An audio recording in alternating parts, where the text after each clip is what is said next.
Hello, Hanbing, and nice to meet you in cyberspace. This will be some midterm video feedback, mostly on 3.2, which is your rough draft of your print ad. I look forward to seeing your animated banner in the next couple of weeks, and I'll give you some video feedback, hopefully, then too. And if you have any questions or any needs of the class, then don't hesitate to call or text me. I hope you're doing well.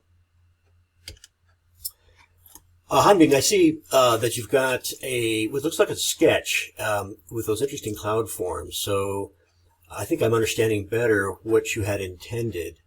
And here's your zip file with your magazine rough. Oh, interesting. Wow. Okay, and so you're doing almost like a wireframe. Wireframes are very much like sketches for flexible grids. It's the same idea, really. It's very thorough of you. Let me see what your magazine rough looks like.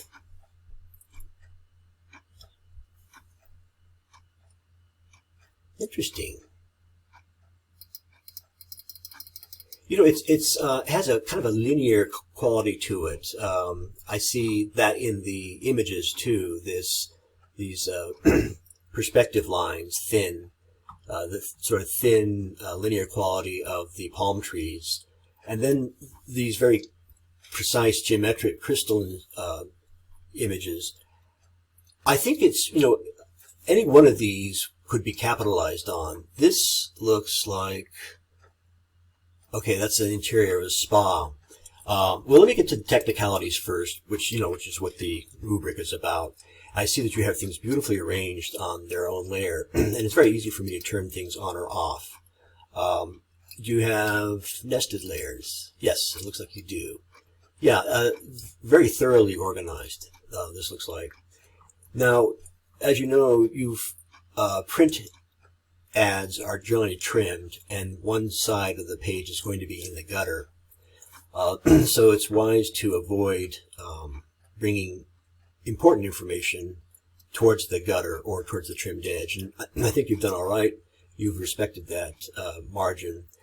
You can bleed, though. You can bleed off the page. So I would encourage you to do that. Maybe these palm tree silhouettes. Let's see. Could bleed right off the page, like so. Also, I would encourage you to make them larger and integrate them. You probably don't need so many. You could probably delete that. This has a different photographic quality. This almost looks like a Dutch still life to me. And make sure that the type in the captions is really small and probably the same size. I like all this. You might consider adding a QR code. And some of these images could bleed as well. So let's see. I don't suggest running. You can't bleed type, obviously, but this might be a cleaner arrangement with fewer borders around things. Now, I don't want to muck up your work, but just suggesting ways to maybe simplify your page layout. And I encourage you to make a variety of sketches, just the way I've done here. Do a screenshot, revert back to the original, do another sketch, and not too many. Don't be laborious about it, but as long as it holds your attention. Great job.